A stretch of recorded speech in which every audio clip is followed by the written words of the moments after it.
Hello, it's Vasilly Fisk.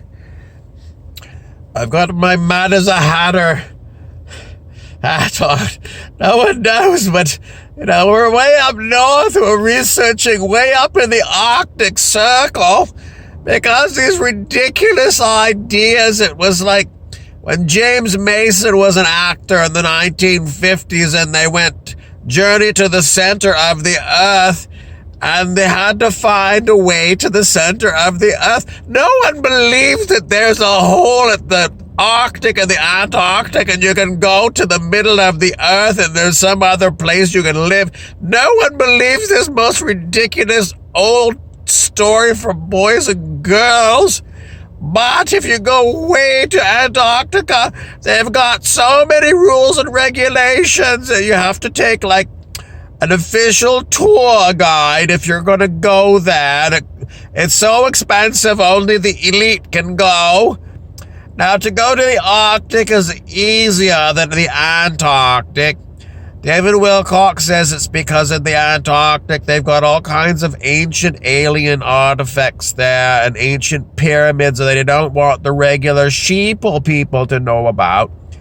But up in the Arctic, it's Canada, and you can go, not really by road. You have to get what's either called an otter, a twin otter, or a beaver, and they're very rugged little planes with propellers made of little wood. I don't think they even use metal. They're wooden propellers, and they're float planes in the summer, and they can land. There's all kinds of little lakes you can land on and rivers, and in the winter they put skis on them and you can land on the snow. I don't know if they've got a machine that goes and like packs it down first, but you can land. But again, you've got to have way more money. You have to be Bob Frizzell, our producer, who's got lots of these kind of gadgets. But Fisk and Chernenko, we're a small,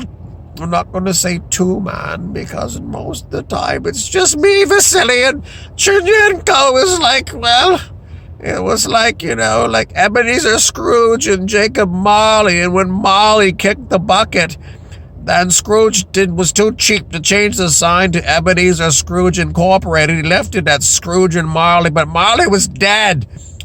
And Chernenko, well, I don't want to tell the story what happened to Chernenko, because it's going to ruin the whole story if I let it out of the bag prematurely. But just know it's still Chernenko and Fisk. And my first name is Russian, it's Vasilly. And Chernenko's last name is Russian, it's Chernenko. And Fisk is English. And Chernenko's first name is maybe going to be English, but we don't want to let it out of the bag yet because we like to keep you in stitches because it's Comedy Hour on YouTube, Infinite Bob 99, and on Instagram we are Burrows Bobby. Now and again, we're also on LinkedIn also as Bobby Burrows, where it says that I'm an actor and I'm an oracle and I don't know, a few other oddball things. But it's basically a place you can go, and it's another social media kind of thing.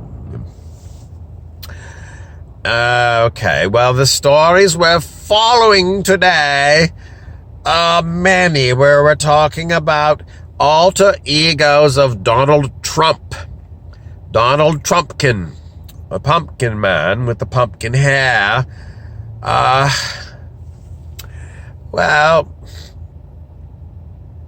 Imus apparently was a radio personality in the United States, and he looks like he could be Donald Trump's brother. And the commentator we were watching said there's all kinds of computer-generated animation being used to flub it up. So, they tell you something and the computer generates pictures, but they're not real pictures. And in fact, a lot of times they go and they change the face a little bit. They make it a little bit different. It was like, originally the Foley artist at the radio station was in charge of sound effects. So, and then they invented synthesizers in I think it was the 1960s. And you could run your voice through a synthesizer and it would change it to a different kind of voice. But now they do the same thing with video. So the video can be, they put something in and they get something else out. I was thinking of the movie Waking Life with Willie Wiggins. That's not his name, but it's something like that.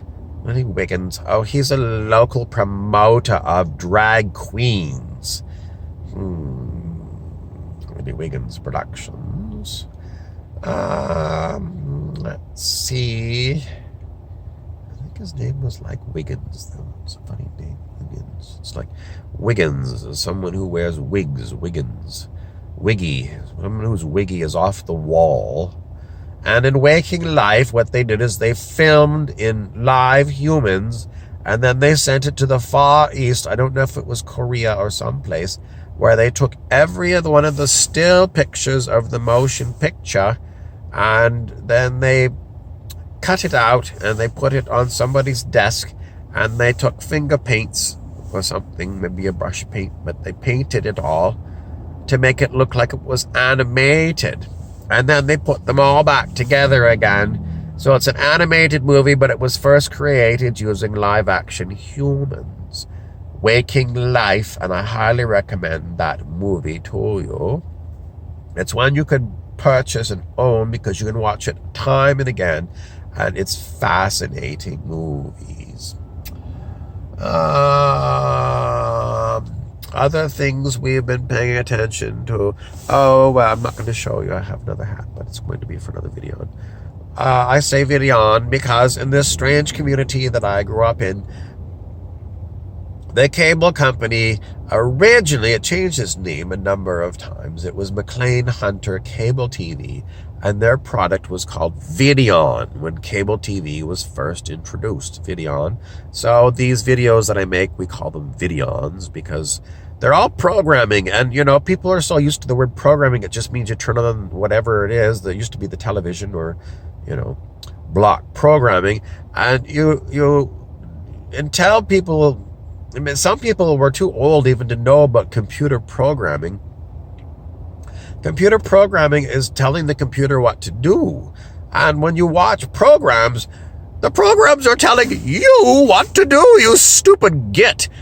And you watch them and you don't realize that you are being programmed just as if you were a human biocomputer. And they feed you garbage in. Garbage in and garbage out is a computer thing. It means if you put poor code in, you get poor results.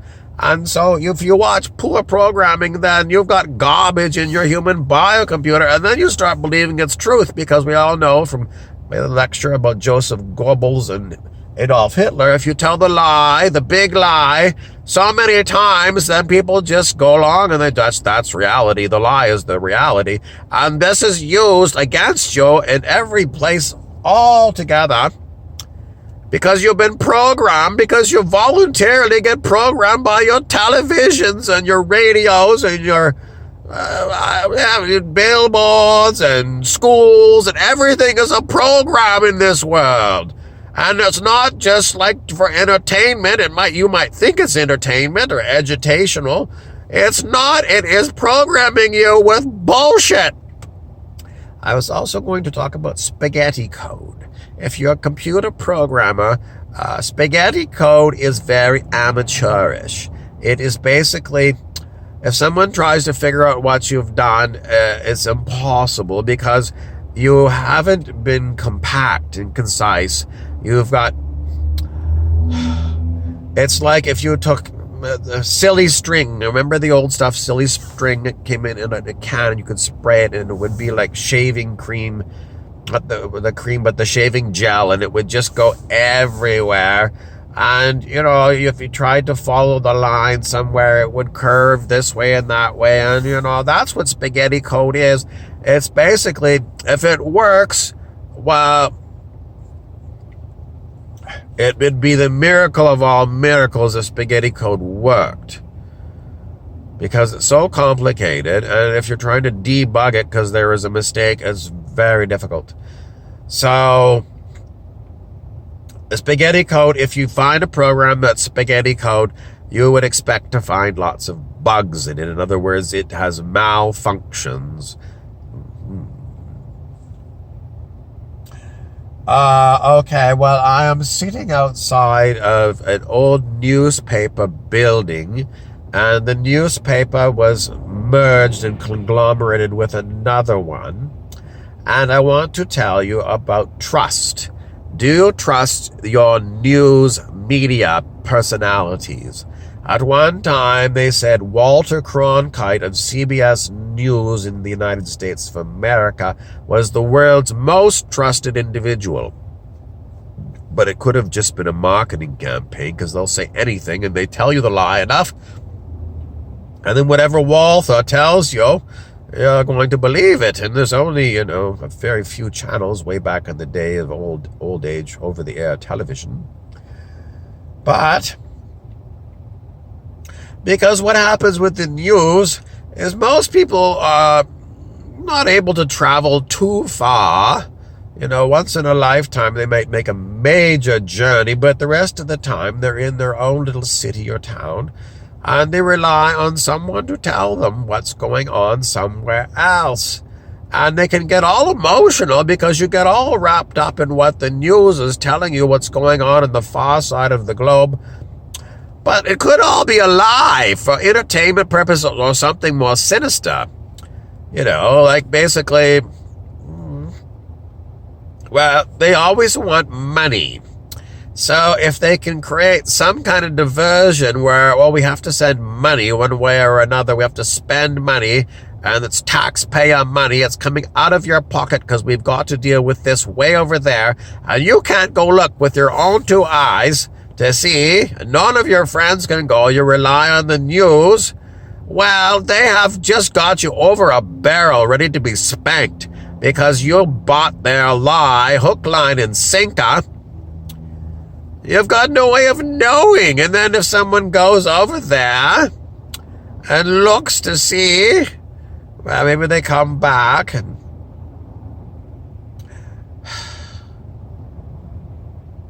they might have a story to tell you.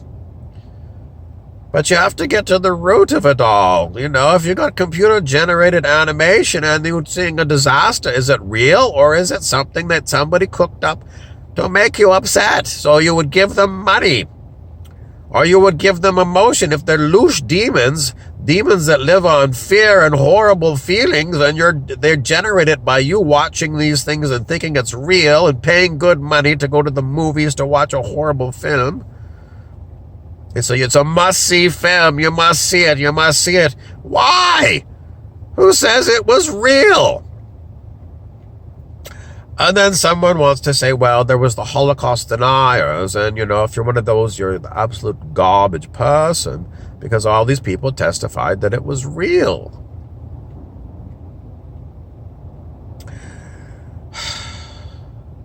So you're always like, you're damned if you do and you're damned if you don't, because they say this really happened. You're going, oh my God, the humanity, the humanity.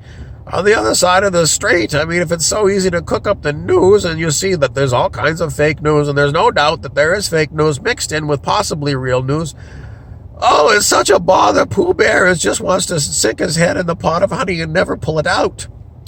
So, at Fisk and Co., Metaphysical Investigations, we follow leads and try and figure it out. And we are told in the end, you can figure it out. Some people say no one figures it out. That is incorrect. You can figure it out.